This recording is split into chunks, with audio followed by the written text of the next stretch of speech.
All right, so I'm going to approach this shooting from a different angle, and where I'm going to approach it from is I think this is just even more so shows the dangers of social media and being in echo chambers and making people think that things are a lot worse than what they really are. I blame the mainstream media. I blame Silicon Valley for things like Twitter and Facebook and things like that that will put people at odds with each other or so deep into thinking that things are way worse than what they really are. You blame everything on the other side. I put the tweet from the Julia Ioffer. It's terrible. I hope that's not I didn't mispronounce that name. But and I also put my tweet that I had. It was at about 5 o'clock p.m. Hers is at 11:30 a.m. So obviously it already happened. And my tweet, in so many words, if you saw it, it was the amount of gymnastics that are going to be done to make this shooting somehow Donald Trump's fault. And just when you think there's no way that the other side or can do something against something they hate and they can connect something, it happens. I think the number one thing here is that we have got to get away from these echo chambers. The echo chambers are going to kill us all. Constantly being around people that agree with you and constantly injecting people that are willing to take it this and this and this is easy for even the most strong-minded person to fall victim to. The most strong-minded person can fall victim to being in the echo chamber and constantly having rhetoric ratcheted up every single day, every minute of that day. And that's what has happened. That's what happened with this fella. Jews are the problems with everything. They are the problem, everything.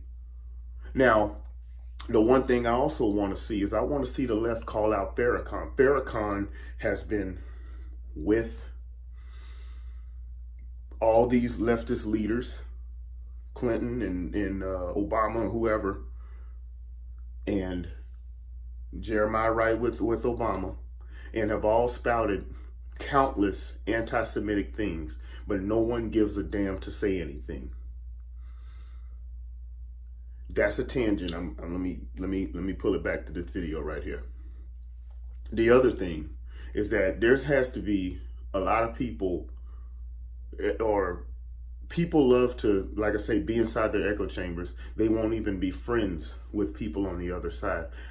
I know everyone knows people on the other side. You need to let's just go out and y'all have a beer. Don't even talk about politics with the people that do not agree with you. Don't even talk about politics. Just talk about being natural human beings, what is going on in your life, so you can humanize the other side, so you can see where the other side is coming from. The other thing, step away from social media just for at least a day a week. Don't get on Twitter. Don't get on Facebook. Talk to people organically. Just talk to them, hey, just face to face.